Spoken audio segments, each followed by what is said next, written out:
నమస్కారం. RP7 TV news కి స్వాగతం. ముందుగా హెడ్లైన్స్ చూద్దాం. టీడీపీ బీజేపీ పొత్తుపై సీఎం రమేష్ ఆసక్తికర వ్యాఖ్యలు.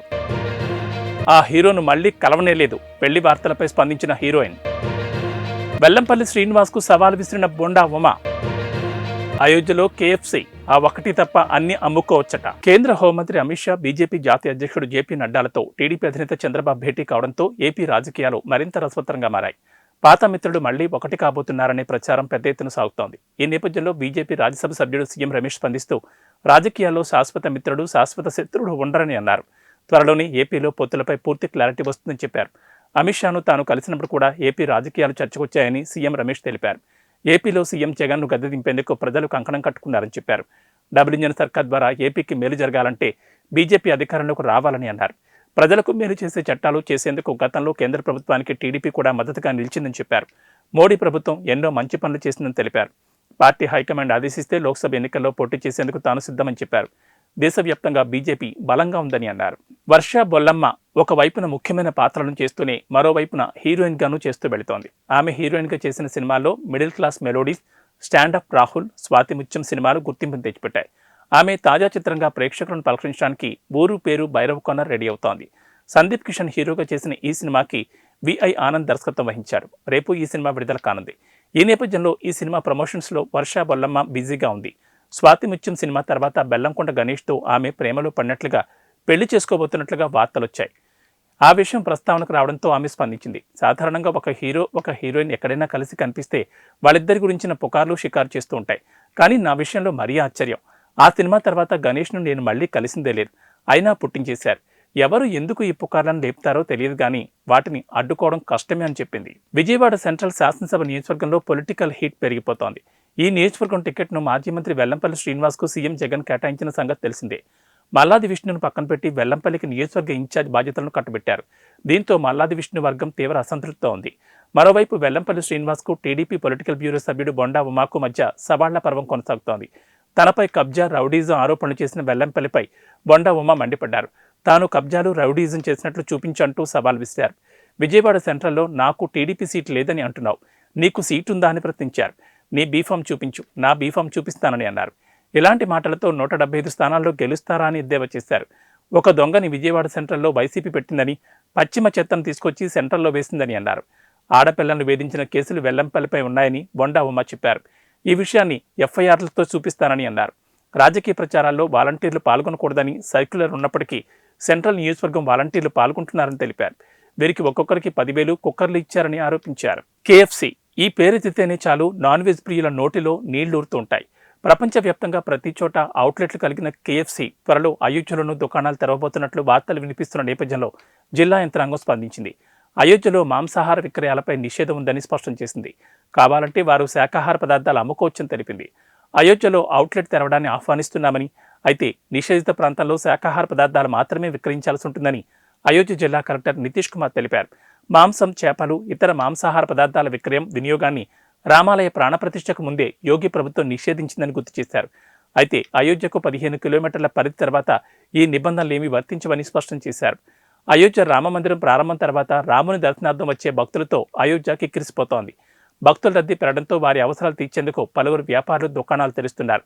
ఆలయ సమీపంలో హోటళ్లు, రెస్టారెంట్లు వెలుస్తున్నాయి. ఈ నేపథ్యంలో KFC కూడా అవుట్లెట్ తెరవబోతోందనే వార్తలు వస్తున్నాయి. ఈ నేపథ్యంలో జిల్లా యంత్రాంగం స్పందించి ఈ ప్రకటన చేసింది. నిజం గెలవాలి పేరుతో నారా భువనేశ్వరి నరసరావుపేట నియోజకవర్గంలో పర్యటిస్తున్నారు. టీడీపీ కార్యకర్తల కుటుంబాలకు పరామర్శించారు. చంద్రబాబు అక్రమ అరెస్టును తట్టుకోలేక మనస్తాపంతో మృతి చెందిన కార్యకర్తల కుటుంబ సభ్యులను ఓదార్చి చిత్రపటాలకు పూలమాలలు వేసి నివాళులర్పించారు. ఈ కార్యక్రమంలో Narasaraopet Telugu Desam party incharge doctor Chadalavada Aravind Babu, doctor cell రాష్ట్ర ఉపాధ్యక్షులు డాక్టర్ కడియాల వెంకటేశ్వరరావు, రాష్ట్ర ప్రధాన కార్యదర్శి నల్లపాటి రాము నాయకులు, కార్యకర్తలు పాల్గొన్నారు. Okay madam.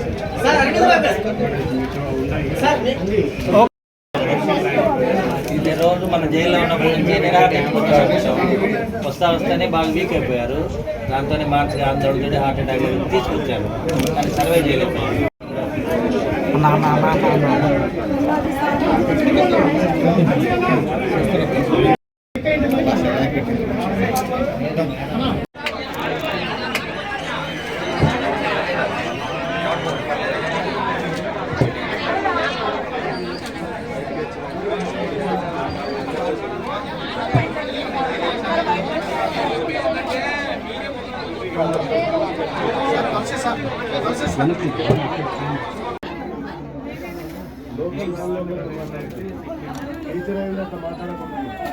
కదిరి పట్టణంలోని ఎస్వి ఫంక్షన్ హాల్లో కదిరి తెలుగుదేశం పార్టీ అభ్యర్థి కందికుంట వెంకటప్రసాద్ ఆదేశాల మేరకు కదిరి పట్టణ అధ్యక్షులు diamond Irfan, rural convener Chennakeshwar అధ్యక్షతన జరుగుతున్న జేహో బీసీ కార్యక్రమం నిర్వహించారు.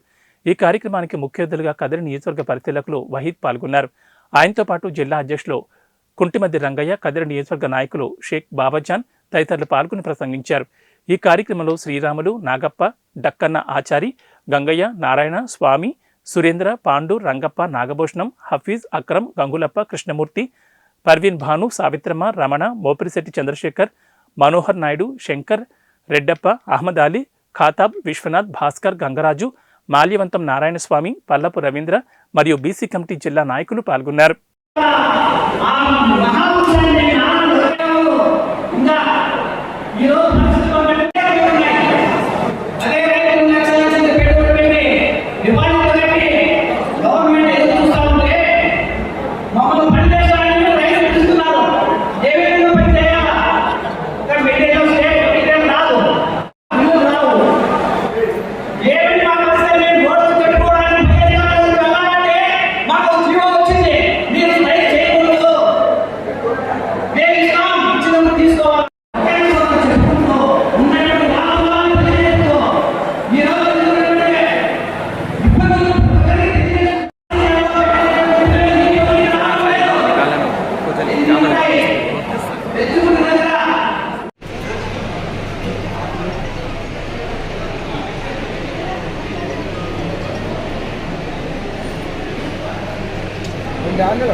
తెలుగుదేశం పార్టీ రావడము చంద్రబాబు నాయుడు గారికి తెలుగుదేశం పార్టీ కంటే ఎక్కువ అవసరం బీసీలకు అని చెప్పేసి గుర్తించాలని చెప్పేసి సౌనీయంగా తెలియజేసుకుంటున్నా.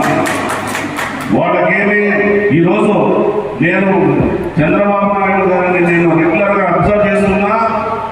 ప్రతిరోజు 18 గంటలకు పైన ఆయన పనిచేస్తున్నాడు. ఆయనలో ఉన్న స్ఫూర్తిలో 10% కానీ మన దగ్గర తెచ్చుకుంటేనే మనం తెలుగుదేశం పార్టీని అగ్రస్థానంలో నిలబెట్టుకుంటే ఈరోజు మన బీసీ సోదరులు సురక్షితంగా ఉంటారన్న విషయాన్ని మీరు తెలుసుకోవాలని చెప్పేసి నేను నిర్ణయించుకుంటున్నాను. ఈరోజు నేను ఈ తెలుగుదేశం పార్టీ మన బీసీ నాయకులలో ఫైర్ చూశారు. నేను చాలా మీటింగ్లలో నేను చూస్తుంటా. కానీ ఇక్కడ వచ్చేసినటువంటి తెలుగుదేశం పార్టీ బీసీ నాయకులలో ఉన్న ఫైర్ నేను ఎక్కడా చూడలేదని చెప్పేసి తెలియజేసుకుంటూ మీ కార్యకర్తలను కూడా అదే ఫైర్ ఉండాలి. అదే ఇప్పుడు మన దగ్గరలోనే ఈ వైసీపీకి చెందిన ఒక పులివెందుల కూడా దగ్గరలోనే ఉంది. అయినా కూడా ఇంత ఫైర్ తోటి తెలుగుదేశం పార్టీ కోసం పోరాడుతున్న నాయకులు ఇక్కడ ఉన్నారంటే కార్యకర్తలు అంతకు మించి పనిచేయాలి. తెలుగుదేశం పార్టీ అధ్యక్షుడు నారా చంద్రబాబు నాయుడు గారు ఈ వయసులో కూడా 18 గంటలు పనిచేస్తుంటే ఈ మధ్యన నేను కందికుంట ప్రసాద్ గారిని కలిశాను. రాత్రి 12:30 కలిశాను. ఆ టైంలో కూడా ఆయన యాక్టివ్ ఉన్నాడు. మీరు వీళ్ళందరినీ దృష్టిలో పెట్టుకొని ఒక ఊరికే లీడర్షిప్ అంటే ఊరికి రాదు. మనకు మనం ఏదైనా కానీ మనము పార్టీని గెలిపించుకోవాలంటే చాలా కష్టపడాలి. ఉన్న కార్యకర్తలందరూ కూడా సమిష్టిగా పనిచేయాలని చెప్పేసి కోరుకుంటూ ఈ యొక్క అవకాశం ఇచ్చిన ప్రతి ఒక్కరికి నేను ధన్యవాదాలు తెలియజేసుకుంటూ ఇదే స్ఫూర్తితో ముందుకు పోయి మన తెలుగుదేశం పార్టీని మనము ఇక్కడ జెండా ఎగరవేద్దామని చెప్పేసి మీ బీసీల సురక్షత కోసం పనిచేసే ఈ తెలుగుదేశం పార్టీ కోసం ఆర్నిషాలు అందరూ కృషి చేయాలని చెప్పేసి ఇక్కడ కూర్చున్న వాళ్ళు ప్రతి ఒక్కరు కూడా మీరు ఒక్కరు కాదు, ఒకరి శక్తి ఒక్కొక్కరు 100,000 మందిని మీరు మార్చి ఈ బ్యానర్ వరకు తీసుకురావాలని చెప్పేసి కోరుకుంటూ ఈ యొక్క అవకాశం ఇచ్చిన పెద్దలందరూ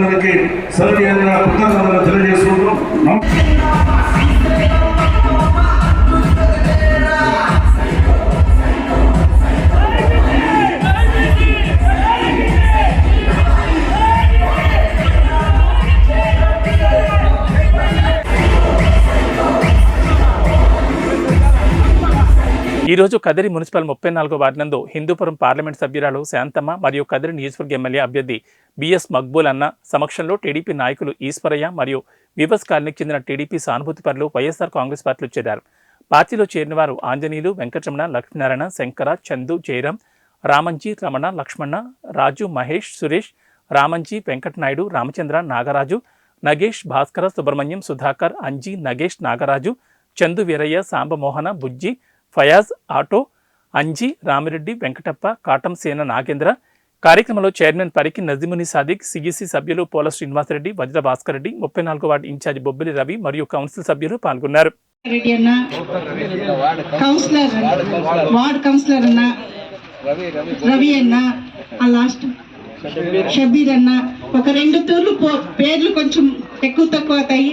తర్వాత అందరూ పేర్లు కూడా పలికి మనిషికి ప్రతి పేరుతో పేరు పెట్టి పిలిచి మాట్లాడతాను. ఖచ్చితంగా ఈరోజు మన ఈశ్వరన్న సన్నిధిలో మీరంతా కూడా వైఎస్ఆర్ కాంగ్రెస్ పార్టీకి చేరారు. అందరూ కూడా కష్టపడదాం. ముందర మనమందరం కూడా మక్బూల్ అన్న, నేను, శ్రీనివాస్ అన్న, విజయభాస్కర్ రెడ్డి అన్న, అందరూ మన కౌన్సిలర్స్, మన చైర్పర్సన్ అన్న అందరూ ఉంటాం.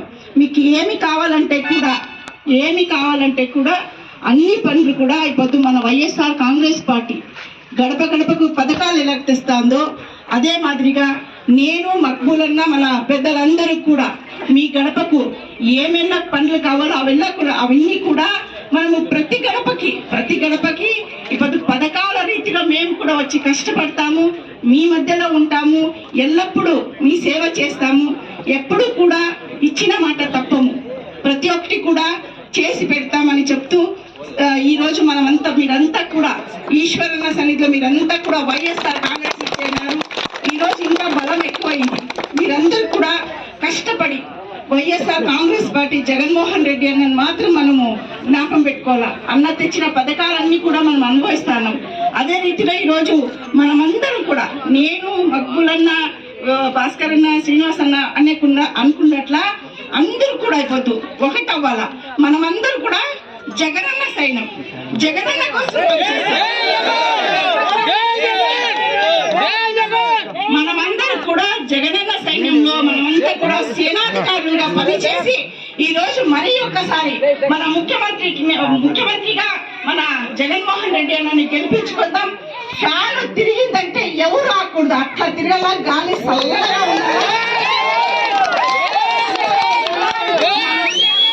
మనమంతా కూడా మన కుటుంబాలన్నీ కూడా చల్లగా ఉండాలని కోరుకుంటూ మీ అందరి ఆశీస్సులు. మీరు ఒక్కొక్కరు ఇప్పుడు చేరులోను సామాన్యులు కాదు. ఒక 100 ఓట్లు తీసుకోగలుగుతారు. కుటుంబాలు పెద్దవి ఉన్నాయి. మన బంధువర్గాలకంతా కూడా ఫోన్ చేయండి. అందరికి కూడా మళ్ళీ సొంతంగా పోయిరాదు. ఇక్కడ ఊర్లో ఉంటే అందరు ఇంటికి పోండి. దయచేసి మక్బూల్ అన్నకు, నాకు మీ బిడ్డలుగా మీ మధ్యలో సేవ చేసుకునే అవకాశం కల్పించండి అని కోరుకుంటూ జై జగన్.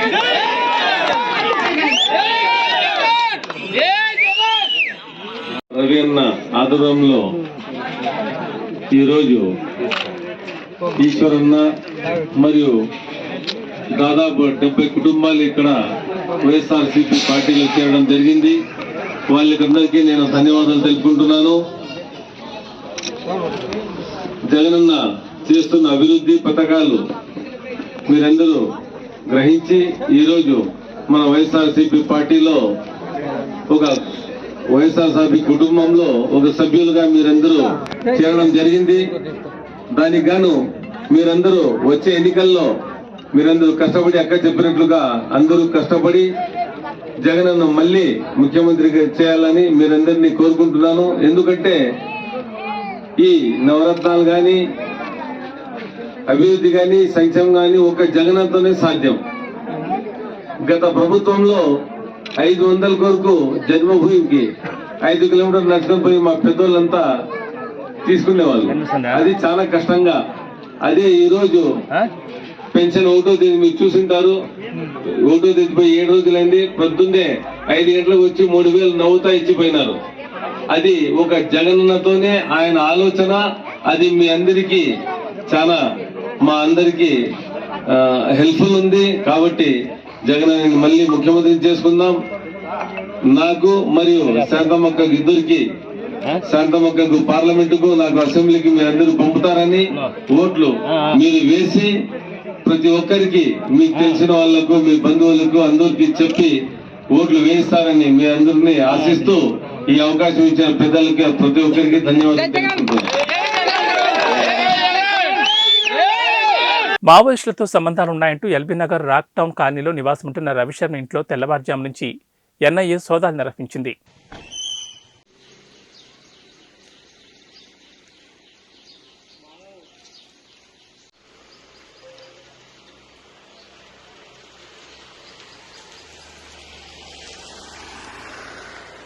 శ్రీశైలం మహాక్షేత్రం నందు మహాశివరాత్రి ఏర్పాట్ల పరిశీలన ఆలయ కార్యనిర్వహణాధికారి డి పెద్దిరాజ్ సమక్షంలో జరిగాయి. మహాశివరాత్రి బ్రహ్మోత్సవాలు మార్చి 1వ తేదీ నుంచి 11వ తేదీ వరకు జరగనున్నాయి. భక్తుల సౌకర్యాలను దృష్టిలో ఉంచుకుని ఈ ఉత్సవాలకు వివిధ విస్తృత ఏర్పాట్లు చేయబడుతున్నాయి. ఇప్పటికే జరుగుతున్న అభివృద్ధి పనులను పరిశీలించడం జరుగుతుంది. సిద్ధరామప్ప కొలను, పుష్కరిణి, పాతాళ గంగ స్నానఘట్టాలు, బస్టాండ్, పార్కింగ్ ప్రదేశాలను పరిశీలించారు.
తెలంగాణ బడ్జెట్ సమావేశాలకు హాజరయ్యే ముందు ఉప ముఖ్యమంత్రి భట్టి విక్రమార్క తన నివాస ప్రాంగణంలో ఉన్న అమ్మవారిని దర్శించుకున్నారు.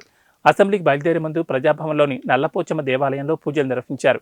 అనంతరం బడ్జెట్ దస్త్రాలతో అసెంబ్లీకి చేరుకున్నారు. తెలంగాణ రాష్ట్రంలో నేటి నుంచి బడ్జెట్ సమావేశాలు నిర్వహిస్తున్న విషయం తెలిసిందే. కాగా ఒకవైపు ఉప ముఖ్యమంత్రిగా, మరోవైపు ఆర్థిక మంత్రిగా మల్లు భట్టి విక్రమార్క బడ్జెట్ను అసెంబ్లీలో ప్రవేశపెట్టనున్నారు. తెలంగాణ అసెంబ్లీ సమావేశాల్లో పాల్గొనేందుకు నేతలు తమదైన శైలిలో వచ్చారు. ఎమ్మెల్సీ బల్మూరి వెంకట్ మాత్రం ఆర్టీసీ బస్సులో ప్రయాణం చేసి అసెంబ్లీ ప్రాంగణం చేరుకున్నారు. ఆర్టీసీ బస్సులో ప్రయాణం చేస్తూనే మహిళలతో మాట్లాడారు. కాంగ్రెస్ ప్రభుత్వం అధికారంలోకి వచ్చిన తర్వాత పాలన ఎలా ఉందని వారిని అడిగి తెలుసుకున్నారు. మరోవైపు మహిళలకు ఉచిత బస్సు సౌకర్యం కల్పించింది బాగుందా అని వారి స్పందన అడిగి తెలుసుకున్నారు.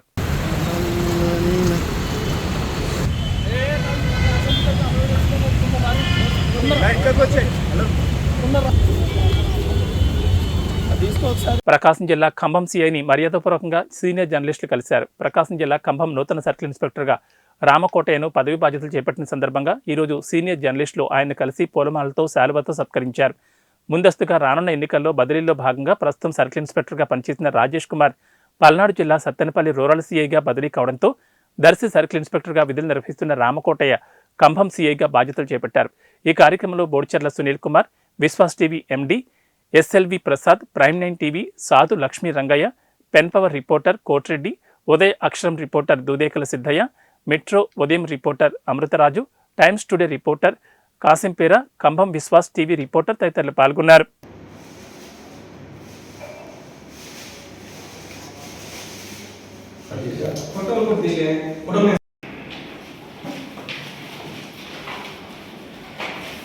హైదరాబాద్లోని పలుచోట్ల ఈరోజు ఎన్ఐఏ సోదాలు కొనసాగుతున్నాయి. వరవర్రావు అల్లుడు వీక్షణం పత్రిక ఎడిటర్ ఎన్ వేణుగోపాల్ ఇంట్లో గురువారం తెల్లవారుజాము నుంచి ఎన్ఐఏ సోదాలు నిర్వహిస్తోంది. కాగా మావోయిస్టులతో సంబంధాలున్నాయన్న ఆరోపణలతో ఎన్ఐఏ సోదాలు నిర్వహిస్తున్నట్లు సమాచారం. మరోవైపు ఎల్బీనగర్లో రవిశర్మ ఇంట్లో సైతం తనిఖీలు కొనసాగుతున్నాయి. ఎన్ఐఏ సోదాలకు సంబంధించి పూర్తి సమాచారం తెలియాల్సి ఉంది.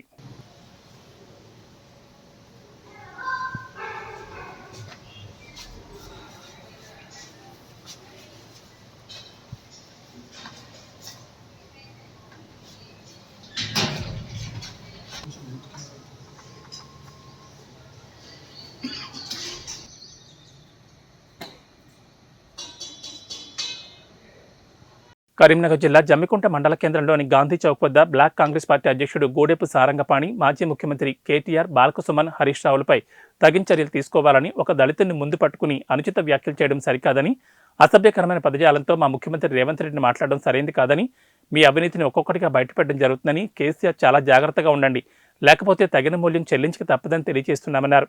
మీరు చేసిన అనేకమైన ప్రాజెక్టులలో Kaleshwaram project, mission Bhagiratha, mission Kakatiya తదితర వాటిల్లో మీ కుటుంబ బాగోతాలు ఒక్కొక్కటిగా బయటపడుతున్నాయని గూడెపు సారంగపాణి ధ్వజమెత్తారు. ఆదిలాబాద్లో మా యనమల రేవంత్ రెడ్డి గారు కాంగ్రెస్ పార్టీ నాయకుడు కాళేశ్వరంలో మిడ్మానేర్కు సంబంధించిన ప్రాజెక్టు కుంగింది. 1,00,000 కోట్ల రూపాయలు మొత్తము దోపిడీ అయింది.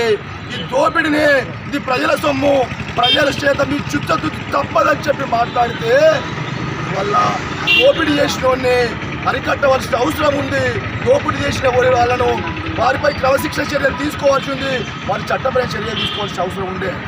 దాన్ని ఉద్దేశించి మాట్లాడుతున్న రేవంత్ రెడ్డి గారిపై అరెస్ట్ శాతగాని దద్దమ్మ కేసీఆర్, నువ్వు మాట్లాడు శాతనైతే నేను నిజాయితీ పరుడు అని చెప్పి పిలుకో.